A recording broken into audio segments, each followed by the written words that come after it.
Kufunga na kuomba pekee hakuwezi kuvunja tamaa yako ya kufanya masturbation na tamaa yako ya kuangalia pornography. Adui ameunda mfumo kuzunguka hiyo tamaa yako. Sio kwamba yeye ana nguvu sana au ni wa kumwogopa sana, alicho nacho yeye ni ujanja.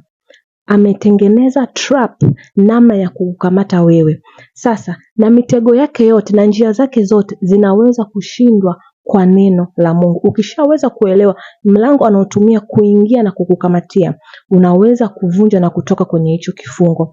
Lengo lake kubwa ni kukufanya wewe ujione kama hauwezi, mimi sitaweza kuacha. Yaani mimi sitaweza kutoka hapa.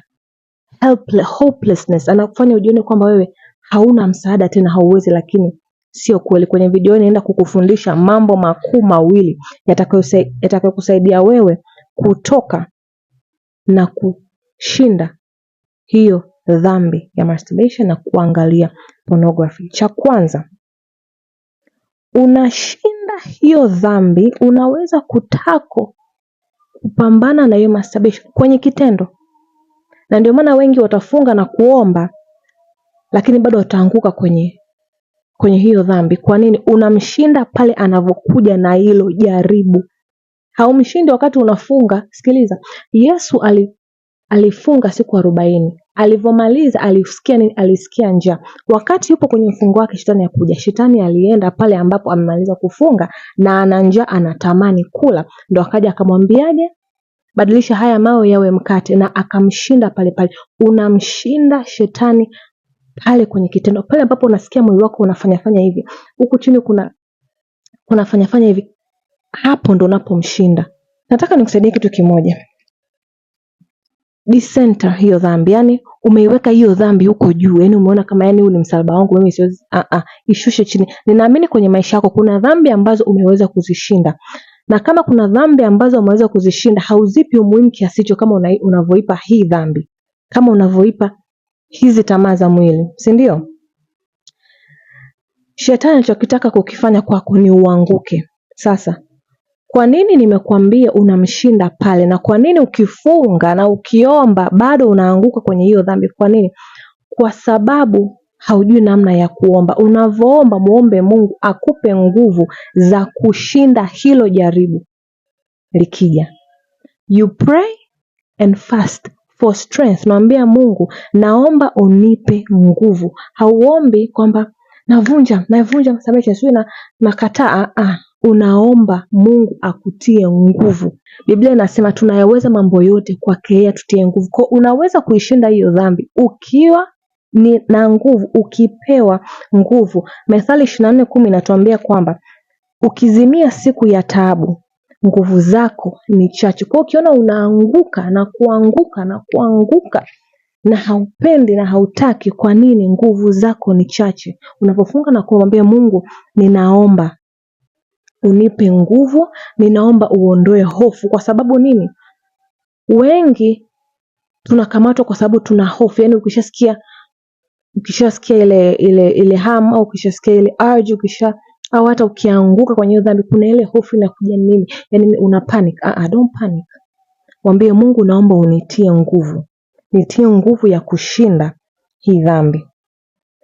Kingine nachotaka uelewe kwamba kila dhambi kuna madhabahu inayoilisha na kuipa nguvu ya kuendelea ndani ya maisha ya mtu. Sasa, ngoja nikupe ushuhuda wangu binafsi. Kwa nini nakwambia kila dhambi kuna madhabahu?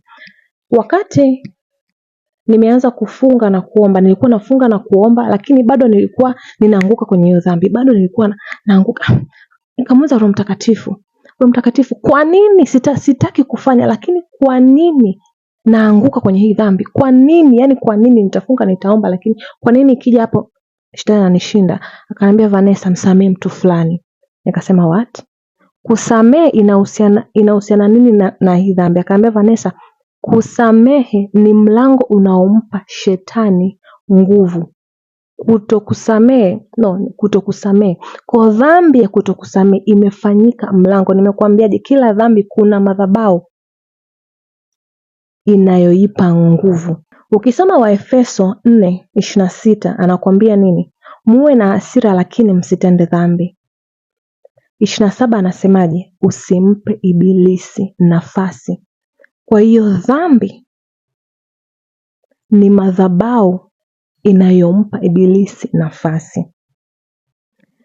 Nimeandika hapa, kutokusamehe, uchungu, maumivu ni mlango ulio wazi. Sasa hii idea nzima au hii concept nzima haimaanishi kwamba kila mapambano yana mzizi ule ule.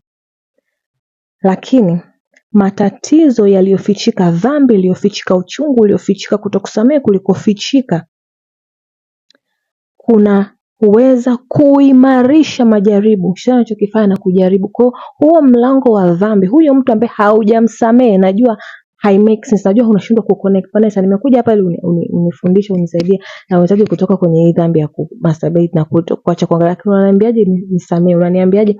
Kwa sababu dhambi ni mlango unaompa shetani uhalali. Neno uhalali kuimarisha ilo jaribu, kwamba utake usitake nikija utaanguka. Kwa nini? Kwa sababu umenipa nafasi. Biblia inatuambiaje? Usimpe ibilisi nafasi. Umempa nafasi. Kwa kama umempa nafasi, kwa nini asitumie hiyo nafasi kuingia na kukukandamiza? Umeufungulia mwenyewe mlango. Sasa unafungaje huo mlango? Unaufunga huo mlango kwa toba ya damu ya Yesu. Na baki na mimi, nitakupa prayer points. Kabla ya video ijaisha nitakupa prayer points za kuomba za kukusaidia wewe kutoka hapo. Unaufunga huo mlango kwa kuomba toba ya damu ya Yesu. Tunachokifanya sisi na tunachokosea sana sisi ni tunapigana na matunda badala ya kung'oa mzizi. Kwa hiyo Mungu nataka kuacha, lakini kuna mzizi wa dhambi, kuna mbegu ya dhambi ambayo ilipandwa hapo. Ni mpaka umeng'oa hiyo mbegu. Mpaka sasa nimeongea mambo ngapi? Mawili. Cha kwanza, ukiwa unafunga unaomba Mungu, naomba unitie nguvu ya kushinda jaribu. Cha pili, mlango wa dhambi. Listen, kama umejaribu kila kitu lakini bado unajikuta unaanguka, hiki ndio kitu ambacho Mungu pengine anataka uelewe. Okay?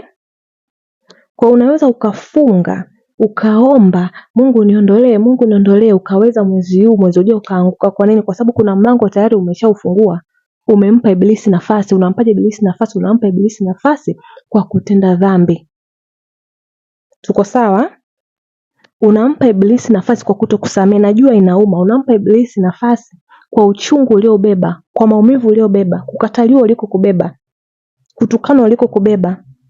Hujaachilia, na kwa sababu hujaachilia unampa shetani nafasi, na huo mzunguko utaendelea na kuendelea na kuendelea.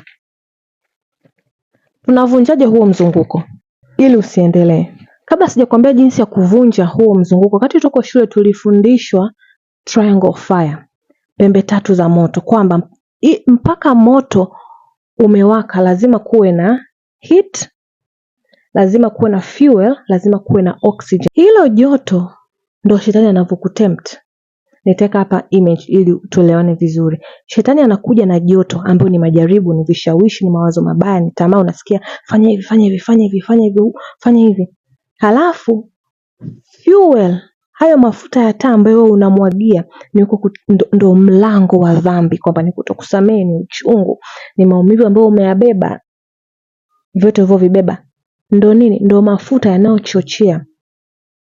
Oxygen ni wewe unavompa ruhusa. Sasa ondoa kimoja, ondoa viwili. Kama yeye anakuja na joto kukutempt, usimpe fuel, usimpe oxygen. Usimpe ruhusa. Ndio maana nikakwambia unavofunga mwambie Mungu, nipe endurance, nipe strength ya kushinda. Ukisoma Yakobo 1:12 anasema heri mtu yule astahimilie majaribu. Blessed is the man that endureth temptation. Unahitaji nguvu ya kustahimili majaribu. Mstari 13 unasema kwamba mtu ajaribiwapo asiseme ninajaribiwa na Mungu, kwa sababu mwingine unaweza kuwa una struggle na hii changamoto sana, alafu inafika point yani Mungu ananijaribu sana. Mungu hakujaribu na uovu. Ndio maana Biblia inasema mtu ajaribiwapo asiseme ninajaribiwa na Mungu, maana Mungu hawezi kujaribiwa na uovu, wala yeye mwenyewe kumjaribu mtu na uovu. Yes, Mungu atakujaribu, lakini Mungu hakujaribu na uovu. Mungu anaelewa, Roho Mtakatifu anaelewa mimi na struggle na masturbation, alafu tena anijaribu na hiyo wakati yeye yupo kunisaidia mimi kuweza kuacha. No, Sio Mungu anayekujaribu, anayekujaribu ni shetani. Mstari wa 14 anasema kwamba lakini kila mmoja hujaribiwa na tamaa yake mwenyewe. Tamaa yako ulioibeba ndio jaribu unalokuja. Yesu alipofunga siku 40, alipotoka kule alikuwa na njaa. Akajaribiwa na nini? Na mikate. Badilisha mawe kuwa mikate. Kwa wewe unajaribiwa kulingana na tamaa yako. Kama bado ni Mkristo lakini bado una tamaa ya wanawake, una tamaa ya wanaume, una tamaa ya zina, utajaribiwa na wanawake, utajaribiwa na wanaume. Shetani akiona hawezi kukupata kwa mwanaume mrefu henza mweusi, atakuletea mwenye hela. Akiona wanawake wa aina hii sasa hivi atakuletea mwenye nyashi. Utajaribiwa kwa ile tamaa yako. Huwezi kuwa na tamaa ya ngono ukajaribiwa na pombe. Mlevi anayestruggle kuacha pombe atajaribiwa na nini? Na pombe. Utakutanishwa na marafiki ambao wana hela, tutoke tukalele. Umeona? Unajaribiwa kwa ile tamaa ulionayo wewe ndani yako. Tumeelewana mpaka hapo?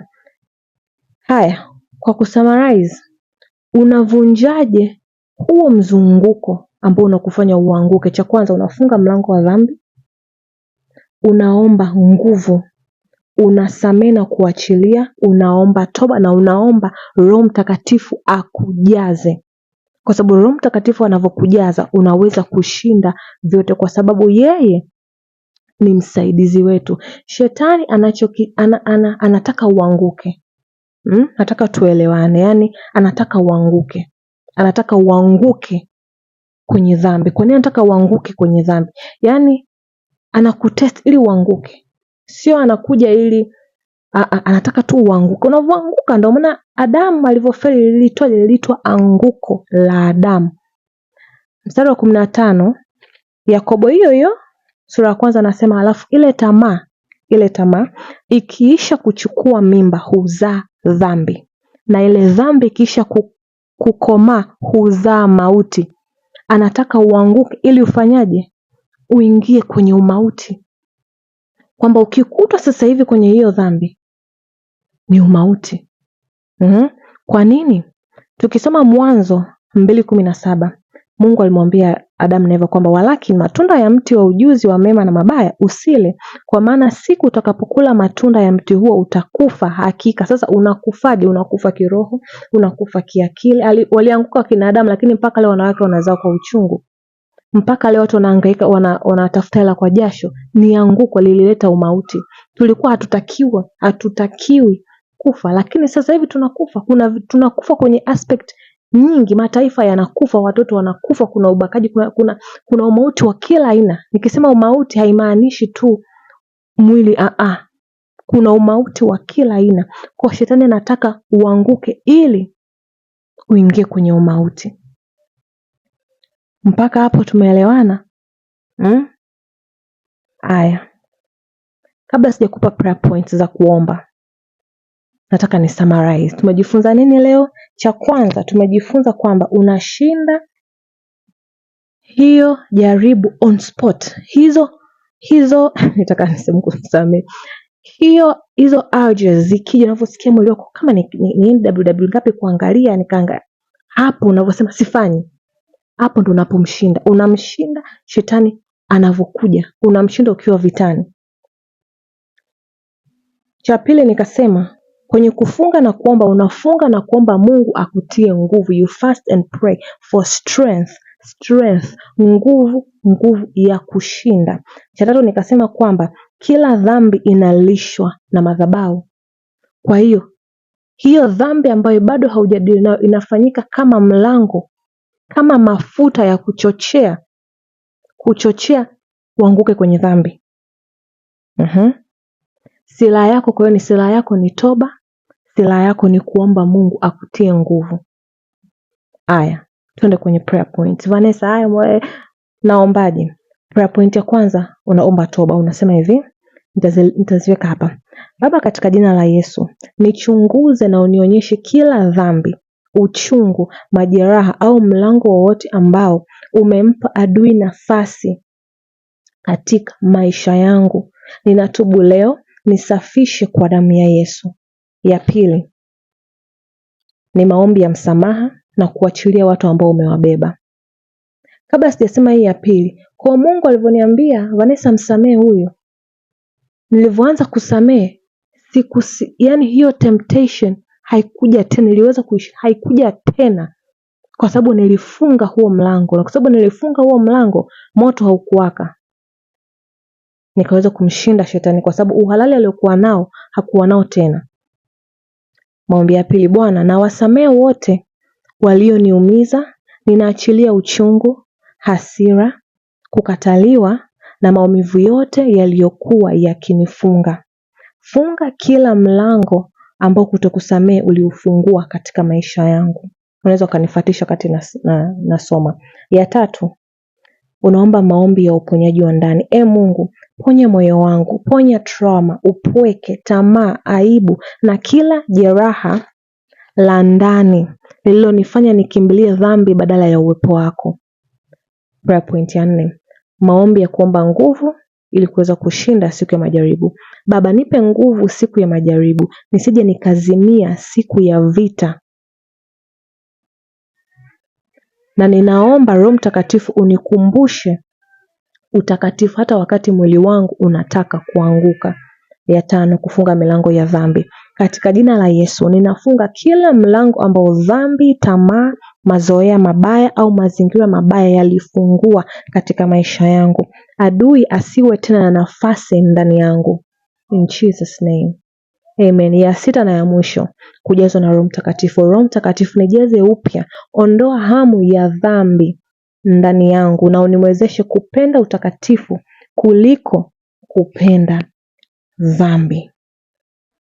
Katika jina la Yesu, na Mungu atakusaidia na hautaanguka tena na utaweza kumshinda shetani na atakuacha. Ukiweza kumshinda hatakuja tena, ataondoka. Yesu alivyomshinda, Biblia inatuambiaje? Shetani akaondoka.